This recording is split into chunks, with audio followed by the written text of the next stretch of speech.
Ligue Europa, l'OL joue ce soir sa qualification en 16e de finale contre l'Athletic Bilbao. Un nul suffirait aux Lyonnais pour passer au prochain tour. Pour connaître les enjeux de ce match, on retrouve tout de suite Émilie Deschamps en compagnie de Pascal Auclair, journaliste à Europa. Pascal Auclair, bonsoir. Alors l'enjeu de ce premier match des phases retour des poules, c'est bien sûr la qualification pour l'OL. Un nul ou une victoire suffirait.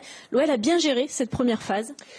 Oui, c'est difficile de mieux le gérer puisqu'ils ont fait le plein de points, 9 sur 9. Cela dit, bon, ça n'a pas toujours été facile. On l'a vu notamment en terre israélienne où ils ont arraché la décision dans les dernières minutes. Mais bon, l'essentiel, c'est le résultat, comme on dit, 9 points sur 9. Aujourd'hui, ils se déplacent avec une relative sérénité à Bilbao puisqu'ils n'ont pas une obligation de résultat, ce qui n'est pas le cas de l'équipe basque.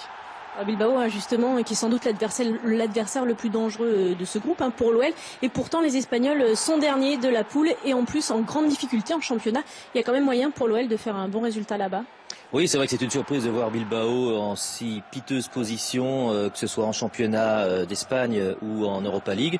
Ce soir, ils sont vraiment dos au mur. Ils vont prendre les 3 points. Pour Lyon, c'est vrai qu'un match nul, ce serait idéal parce qu'il serait pratiquement qualifié. Et puis Bilbao pratiquement éliminé puisque Prague aurait à ce moment-là une voie royale pour accéder au tour suivant.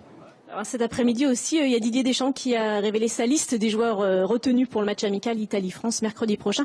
Non, il n'a pas pu être retenu parce qu'il fallait avoir un nom en G pour être un Lyonnais convoqué puisque Gomis, Gourcuff et Gonalon ont été appelés.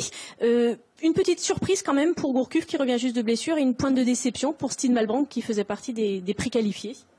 Oui, surprise pour Gourcuff parce que c'est vrai qu'il n'a que 2 matchs dans les jambes. Il a été absent pendant 2 mois et demi. Donc c'est vrai qu'on pouvait imaginer que Deschamps attendrait un petit peu d'avoir confirmation de son retour en forme. Bon, c'est la confirmation peut-être qu'il n'a pas beaucoup de solutions au milieu de terrain.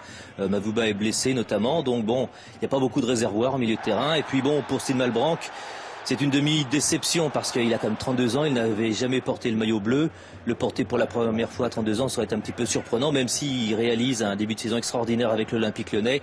On ne peut pas dire que ce soit quand même l'avenir du football français qui soit incarné par Stijn Malbranck. C'est pas un joueur d'avenir, mais par contre, son état d'esprit pourrait apporter beaucoup à ce groupe France, justement, qui est un peu fébrile. Oui, c'est vrai que l'équipe de France a besoin de leaders et de joueurs qui sont capables de les surmotiver. Stijn Malbranck en est un. Le problème, c'est qu'il a 32 ans, il a plus des jambes de 20 ans. Et puis je pense que Deschamps a fait quand même le choix aussi de l'avenir.